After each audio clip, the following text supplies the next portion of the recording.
நான் இன்று உங்களோடு பகிர்ந்து கொள்ளப் போவது சங்கீதம் 132 அதிகாரம். சங்கீதம் 132 அதிகாரத்திலே தாவீதை பற்றி சொல்லப்படுகிறது.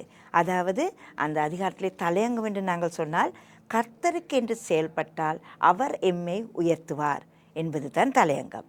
நாங்கள் காண்கிறோம் இந்த அதிகாரத்திலே தாவீதுடைய ஜெபம், தாவீது தேவனுக்காக செய்த பொருத்தனைகள், அதே போல் தாவீதுக்கு கொடுக்கப்பட்ட வாக்கு தத்தங்கள் என்பன பல வகையான காரியங்கள் இந்த அதிகாரத்திலே அடங்கியுள்ளது. நாங்கள் இந்த அதிகாரத்தை வாசிக்கும் பொழுது நாங்கள் காண்கிறோம், தேவனை நேசிப்பவர்களை தேவன் உயர்த்துவார், அவருக்காக உழைக்கிறவர்களை தேவன் பாதுகாப்பார், அவரையே விரும்பி ஜீவிக்கிறவர்களை தேவன் ஒரு நாளும் கைவிட மாட்டார். நாங்கள் காண்கிறோம், தேவனுக்காக நாங்கள் செயல்பட்டால், முதலாவது அவருடைய ராஜ்யத்தையும் அவருடைய நீதியையும் தேடினால் தேவன் சகல காரியங்களையும் எமக்கு தருவார் என்பது தான் வாக்கு தத்தம்.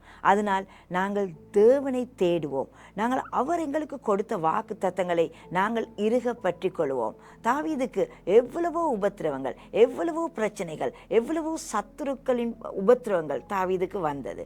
ஆனாலும் கூட தாவீதை தேவன் பாதுகாத்தார். அதனால் நாங்கள் காண்கிறோம், தேவனுக்காக ஜீவிப்பவர்களை தேவன் பாதுகாப்பார், தேவன் ஒரு நாளும் எம்மை கைவிட மாட்டார். அதனால் நாங்கள் தேவனுடைய காரியங்களை செய்து நாங்கள் அவருக்குள் ஜீவிப்போமே, ஆனால் தேவன் எங்களுடைய தேவைகளை, எங்களுடைய பிரச்சனைகளை சந்திப்பதோடு கூட எங்களை பாதுகாப்பார். முதலாவது அவருடைய ராஜ்யத்தையும் மீதியும் தேடுவோம், அப்பொழுது சகல காரியங்களும் கூட கொடுக்கப்படும் என்ற வாக்கு தத்தத்தை நாங்கள் இறுக பிடித்துக் கொள்வோம். தேவன் தாமே உங்களை ஆசீர்வதிப்பாராக.